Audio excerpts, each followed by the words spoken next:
Ladies and gentlemen, what is going on with Tesla stock? 456 as I sit here and record this, up 4.5% today. Now let's talk about why this is happening. I actually have my theory and my thesis. For the last few weeks, going back to the election, my first video past election was get ready for all-time highs. But now we're at this kind of nutty territory where I really didn't predict this type of price action to continue past what we've got going on. But here is the mechanism that I think is causing this rally, and hear me out and let me know if you disagree or agree. So I talked about triple witching in the past, right? And triple witching is where, index options, regular options and monthlies, they all expire.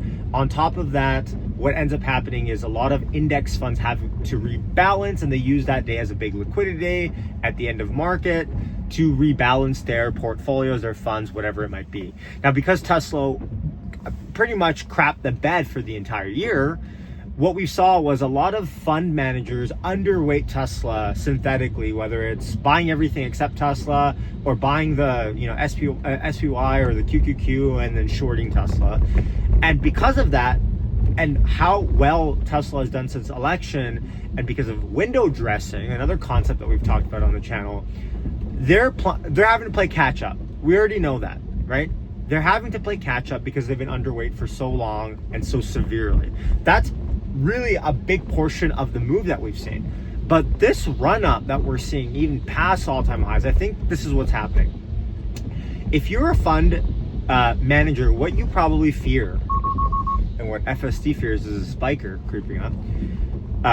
Hit subscribe for that. Now, don't hit subscribe for hitting the bike. I'm just saying for FSD being alert, right?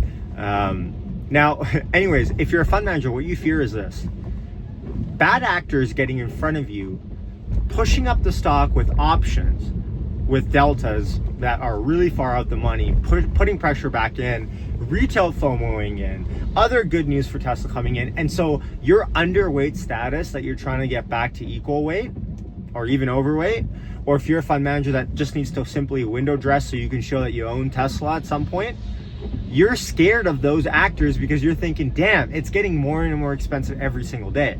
And so my theory is that there's a large portion of these managers that have been sitting out because of the election rally, and they're going, look, this Trump rally, Elon rally is not going to last longer than maybe a couple weeks. Once it does, I'll get back equal weight. And I think what's happened is since the run up has been so severe and so continual, you have a lot of people jumping in going, you know what, I'm going to get ahead of all the fund managers that have to go equal weight. And that's in turn caused a lot of them to have to FOMO buy. With Tesla sitting at 456, and at the election time, what was Tesla sitting at then? I have to run the math, 230? I don't even know. 250? My memory, that feels like a year ago at this point. But because of the severe, basically up and to the right move that we've seen, I think, of course, a lot of people are saying, look, Yash, this is just fundamentals. Look, stocks don't move up 70% in a month and a half just based on fundamentals often. I mean, NVIDIA might be the only case where they printed $10 billion of free cash flow that one quarter and surprised everyone. That's a fundamental reaction. But what we're seeing now is momentum. It is momentum. We can talk about fundamentals on a different video, but right now, if you want to talk about short-term price action for Tesla, it is not fundamental based. It is price action and momentum based. And that's fine. I mean, stocks in the long term will move on fundamentals, but in the short term, they move on news, momentum, and a lot of it has to do with call buying. On Friday, I posted on X, if you don't follow me there at Hey It's Yashu. I said, look at these 840 calls. There was a large, I think it was like a $3 million call sweep and block order placed for 840 strike Tesla calls for May of 2026. 840, right? So 840, and the way this works is, of course, you don't have to hit 840, but if you buy that far out the money and you're buying with what's called a sweep, you're basically going to your market maker and you're saying, I have $1 million that I want to buy of these options.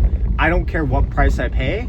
bid over myself, hit the ask, don't hit the bid, hit the ask, get as many of these as you possibly can. I don't care if I have to pay up for them. Trust me, when people do that and that shows up on the scanners and big money is doing that, hand over fist, and it's far out the money, big signal, right?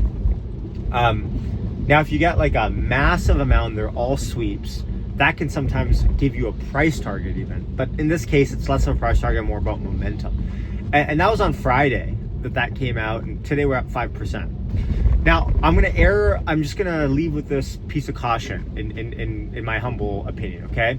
Today's a Monday.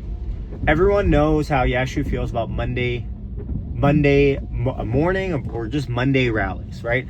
I'm always a little bit more skeptical about Monday rallies because options makers love to lure in retail people like us to buy weekly calls and maybe buy weekly puts and buy all this premium, and then they just flatline the stock. Of course, I caution that every Monday. In the last 3 Mondays, it's been stupid because Tesla has just been continually going up every single day almost, it seems like. So, but that being said, I always feel like I need to just exercise caution a little bit when I am analyzing this sort of stuff because, again, Mondays are just like that. So I'm glad I put back I sold a bunch of positions on Friday morning. I bought them back. I bought some, or not, Thursday, and then I bought some back on Friday right before close essentially.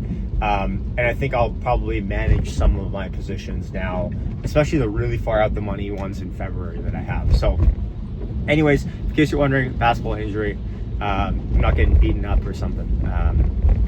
This really hurts. Hurting your pinkies is not fun. Anyways, much love. You actually signing off. I'll catch you in the next one. Peace out.